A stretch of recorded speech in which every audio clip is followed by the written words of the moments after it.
Jérusalem, il y avait un seul enseignement. Continue, Il n'y avait frère. pas des enseignements à Jérusalem. Un seul enseignement, c'était l'enseignement apostolique original. Amen. Et ceux qui doivent aller au ciel sont édifiés sur le fondement, pas des Congolais, non, le fondement des apôtres, des fondements des prophètes, Jésus-Christ étant la pierre angulaire. L'apôtre Paul, en son temps, posait le fondement.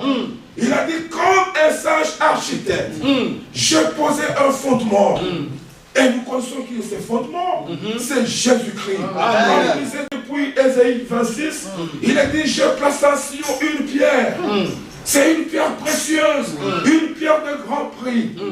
Mais nous savons que cette pierre, il est toujours question de lui. Mais dans Actes des Apôtres, l'Écriture dit la pierre qu'ont rejetée ceux qui bâtissaient est devenue la principale de l'homme. Remarquez qu'aujourd'hui, les hommes donnent des enseignements qui n'ont pas de centre. Il y a beaucoup d'explications aujourd'hui. Le centre de l'évangile, c'est Christ crucifié. Amen. Amen. Il n'y a pas de salut en dehors de Jésus-Christ. Il n'y a pas de sanctification en dehors de Jésus-Christ. Il n'y a pas de délivrance en dehors de Jésus-Christ. Tout ce qui est prêché en dehors de Jésus-Christ n'est que le code de morale. C'est seulement des leçons que les gens donnent pour tenir les autres en captivité. Mais que la gloire soit rendue au Seigneur. Amen. Parce qu'ici, dans la restauration, tous les vrais élus sortiront des cachots babyloniens. Amen. Aucun élu ne restera. Oui. Le Seigneur forcera. Même ceux qui traînent encore de marche, le Seigneur les poussera comme Lot. Les anges étaient à Sodome et Gomorrhe. Lot ne se rendait pas compte que c'était le temps de la fin, comme ce temps dans lequel nous vivons. Mais comme Dieu avait un plan avec lui, et comme Dieu voulait l'épargner, qu'est-ce qu'il a fait? Les anges l'ont touché, les anges l'ont poussé à sortir de Sodome et Gomorrhe. Même si le peuple aujourd'hui peut encore être gardé dans des cachots, au temps marqué, le Seigneur fera sortir les élus. Amen. Amen. Les hommes se vantent aujourd'hui. Ils veulent protéger leur doctrine. Bien-aimés, partout où il y a le véritable ministère, il est question de l'édification et la perfection. Il n'est pas question de protéger quelque chose. Vous voyez, l'heure de la vérité a sonné. Nous voulons être préparés. Nous voulons être lavés par la parole de la vérité. Et l'Écriture dit, aucun mensonge ne vient de la vérité. Beaucoup ne veulent pas évoluer dans la révélation. Vous suivez des gens qui ont prêché des années. Ils n'ont que les mêmes prédications. Ils ne peuvent pas évoluer dans la révélation.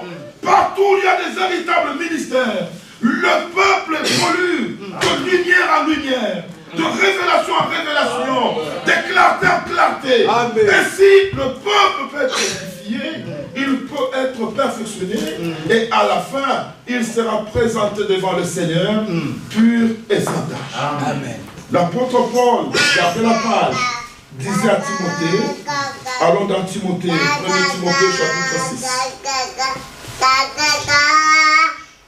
1 Timothée chapitre 6, depuis le 11e verset. Pour toi, homme de Dieu, fouille ces choses. Recherche la justice, la piété, la foi, l'amour, la patience, la douceur. Combat le bon combat de la foi. Saisis la vie éternelle, à laquelle tu as été appelé et pour laquelle tu as fait une belle confession en présence d'un grand nombre de témoins.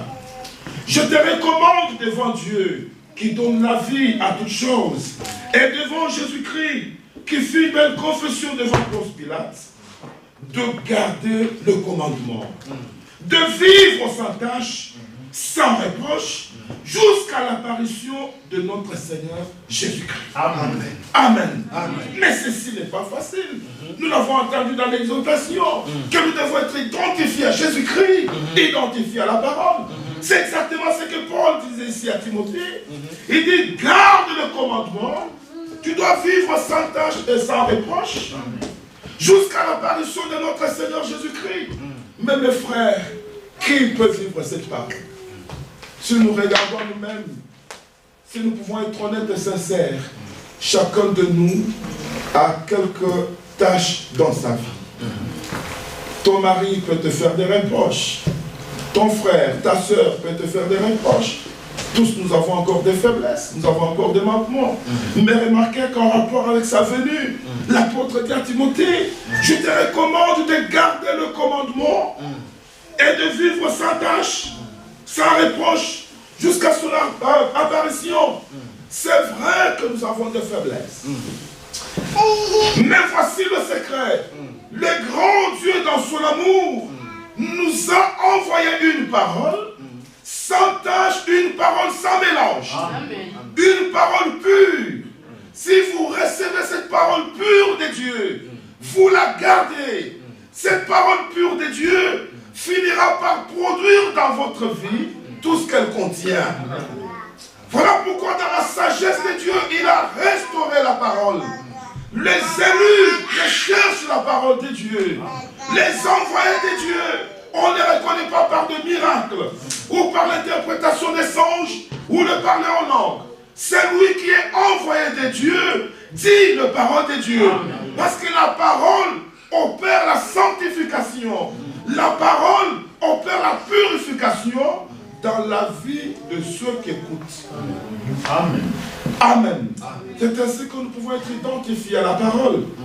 Ephésiens chapitre 4, là où nous étions, le 12e verset, l'Écriture dit, pour le perfectionnement des saints, en vue de l'œuvre du ministère, de l'édification du corps de Christ, jusqu'à ce que nous soyons tous parvenus à l'unité de la foi.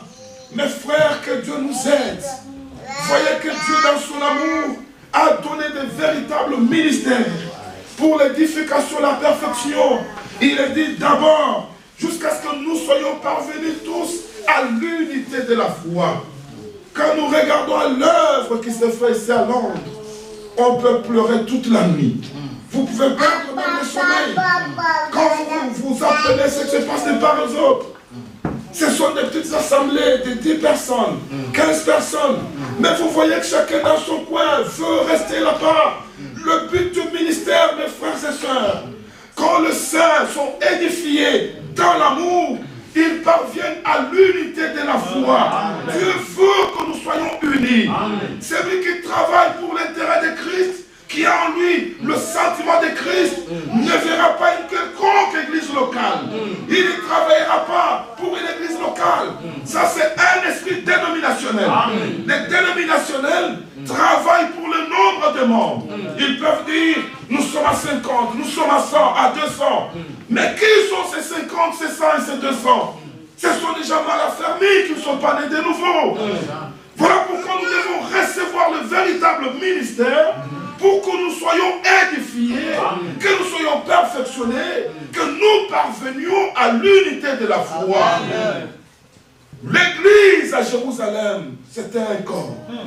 Nous nous attendons à une puissante action de Dieu avant l'enlèvement de l'église. Mais alors il faut que ces mêmes conditions soient réunies. Ici à la fin, il faut que l'église du Seigneur soit un corps, une armée vivante sur la terre. Il faut que nous arrivions à avoir un même langage.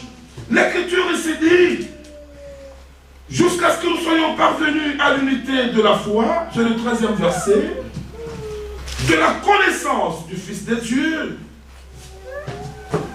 à l'état d'homme fait, à la mesure de la stature parfaite de Christ.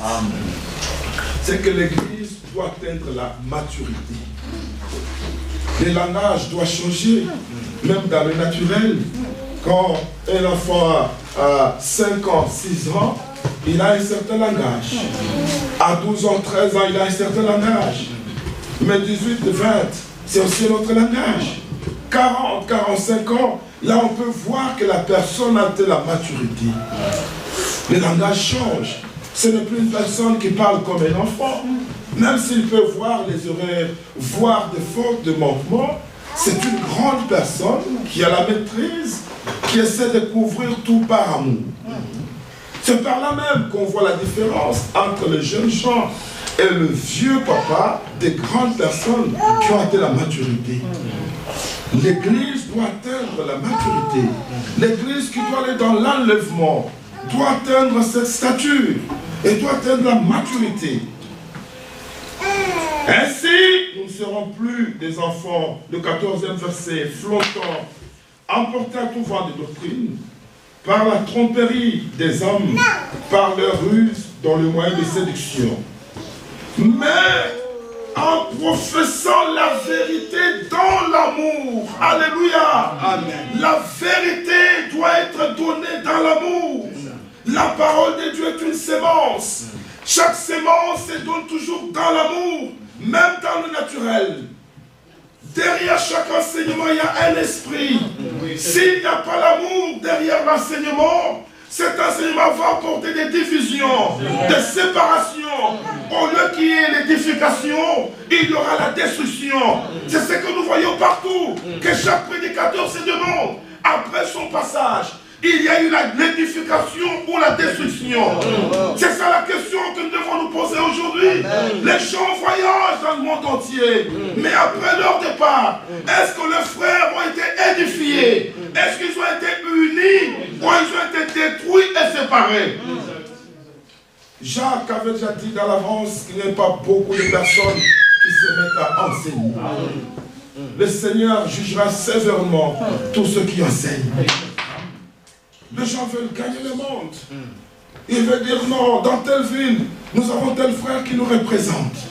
Non, frère, ce langage est révolu. Nous aimons tous les frères. Voyez comment vous êtes venus de différentes villes. Mais alors, si on avait ce langage, certains d'entre vous ne seraient même pas dans cette salle.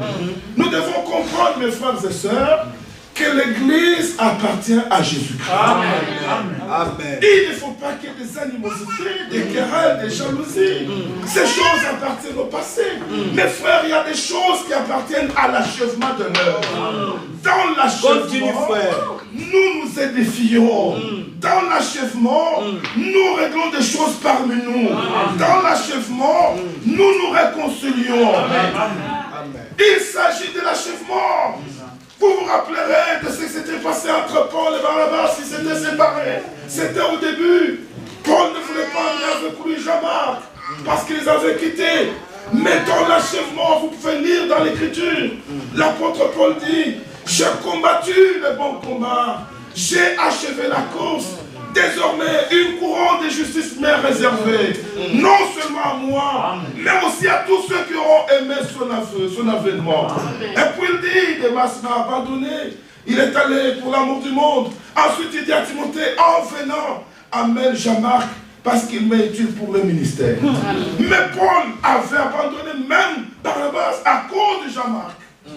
Mais dans l'achèvement, Paul comprend que pour qu'il parte au ciel, qu'il ait cette couronne, il faut qu'il règle quelque chose. Alléluia. Frère, l'œuvre, c'est l'œuvre de Dieu. Amen. Ce n'est pas l'œuvre des hommes. Aujourd'hui, les frères se séparent comme ils veulent.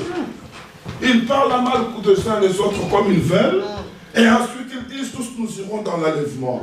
Le corps du Seigneur n'est pas un corps divisé. Nous devons comprendre ces choses. Nous sommes dans l'achèvement. Et dans l'achèvement, il y a des sacrifices à faire. Nous donnons beaucoup de place au Seigneur Jésus-Christ. Nous voulons que lui-même soit honoré dans nos vies et dans sa parole, et même dans l'Église.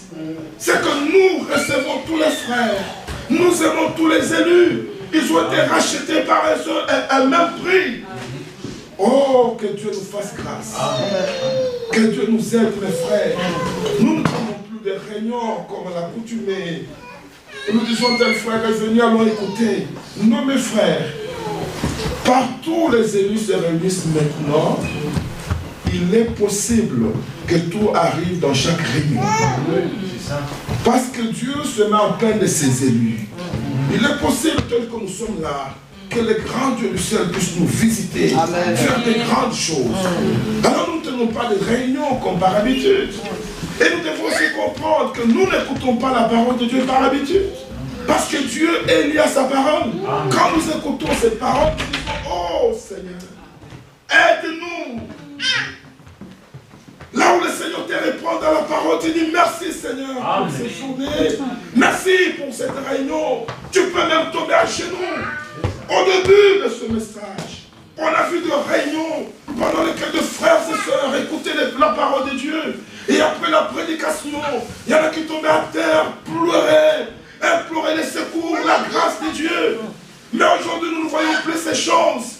Même des prières après la prédication, ce sont des prières intellectuelles.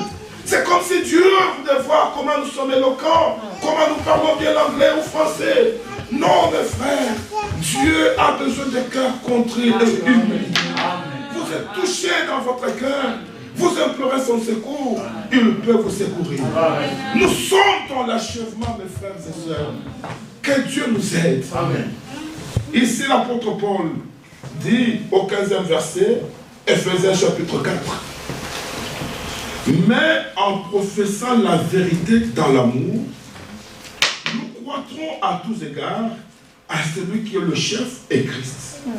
C'est de lui et grâce à tout le lien de son assistance que tous les corps, bien coordonnés, formant un solide assemblage, tirent son accroissement selon la force qui convient à chacune de ses parties. Et s'édifie lui-même dans l'amour. Remarquez que l'édification du corps s'est faite dans l'amour. C'est la même chose, même dans le mariage naturel. La sémence se donne dans l'amour. Ephésiens chapitre 5. Le premier et le deuxième verset, l'Écriture dit: devenez donc les imitateurs de Dieu comme des enfants bien-aimés. Marchez dans l'amour à l'exemple de Christ qui nous a aimés et qui s'est livré lui-même à Dieu pour nous comme une offrande. Amen.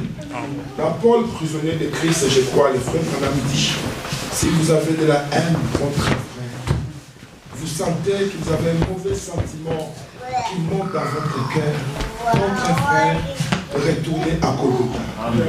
Restez là-bas jusqu'à ce que le Seigneur ôte ces sentiments de votre cœur. Restez à Golgotha.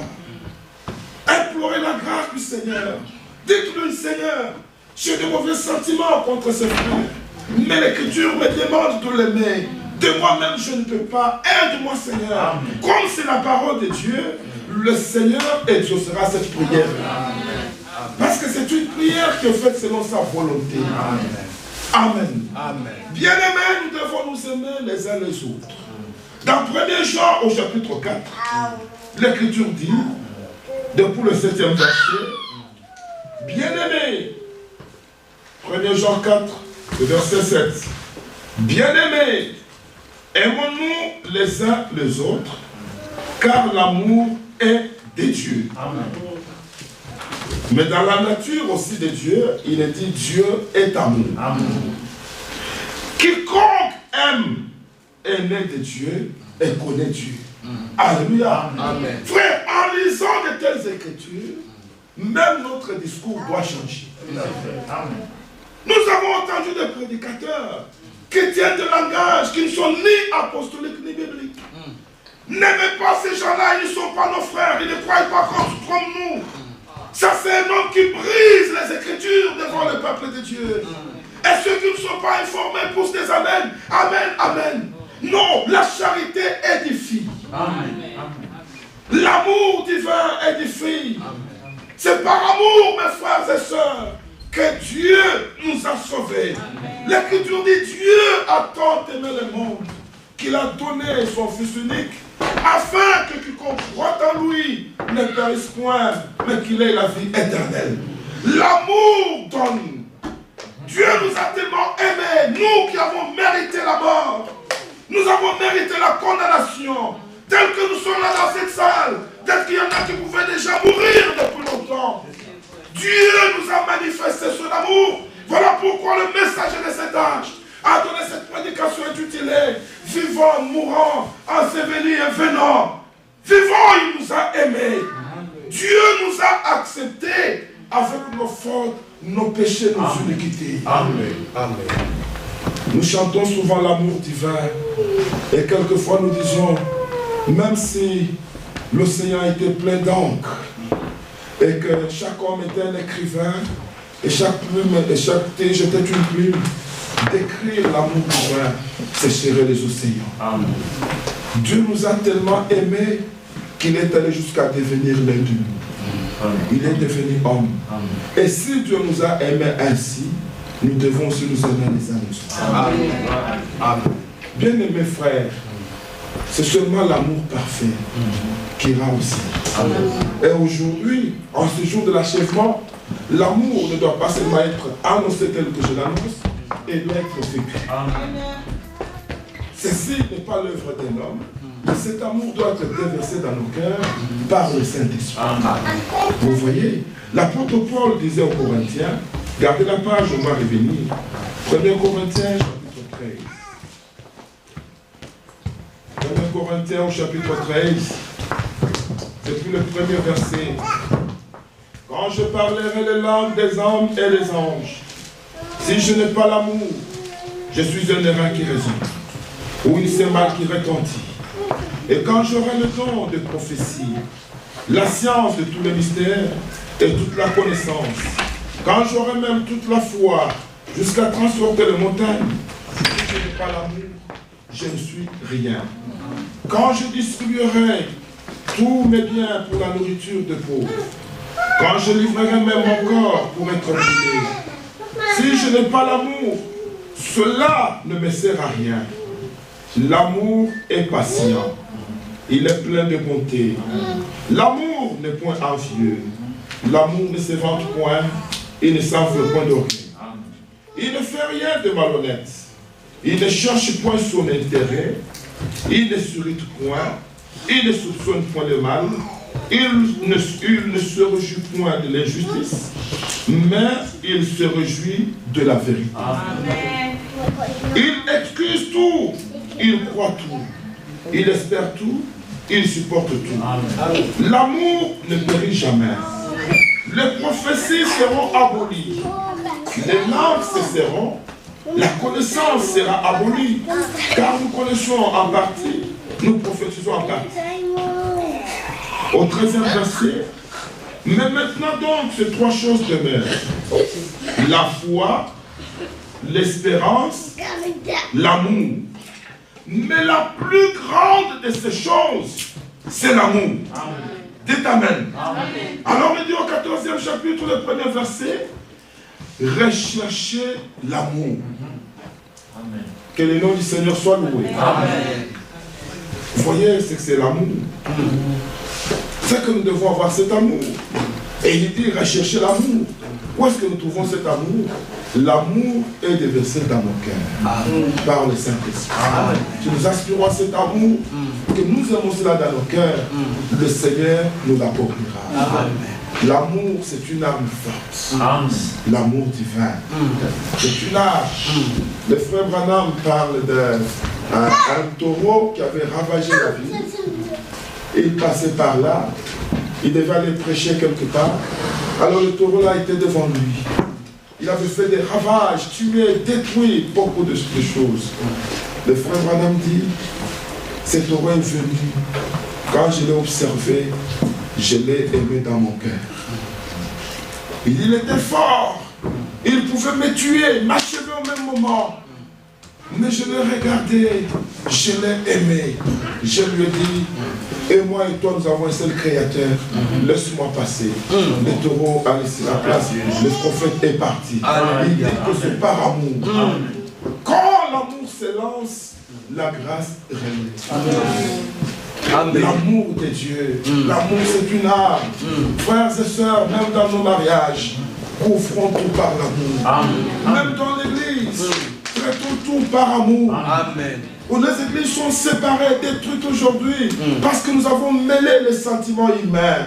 Mais si nous pouvions avoir ces sentiments de Christ, regardez, Philippiens chapitre 2, je crois que vous avez votre doigt sur 1er Jean parce que nous allons y revenir. Nous allons dans Philippiens Philippiens au chapitre 2, depuis le premier verset, l'Écriture dit, si donc il y a quelque consolation en Christ, s'il y a quelque soulagement dans l'amour, alléluia, voyez, c'est dans l'amour, s'il y a quelque communion d'esprit, s'il y a quelque compassion, quelque miséricorde, rendez ma joie parfaite. Ayant un même sentiment, un même amour, une même âme, une même pensée. Ne faites rien par esprit de parti ou par vaine gloire, mais que l'humilité vous fasse regarder les autres comme étant au-dessus de vous-même. Que chacun de vous, si réellement tu es né de Dieu et que Dieu est amour, toi aussi tu seras, l'amour divin sera manifesté dans ta vie. Tu ne vas pas te comporter comme les autres. Alors il dit, l'amour de Dieu a été manifesté envers nous, parce que Dieu a envoyé son Fils unique dans le monde, afin que nous vivions par lui. Et cet amour consiste, non pas ce que nous avons aimé Dieu, mais à ce qu'il nous a aimés, a envoyé son Fils comme victime expiatoire pour nos péchés.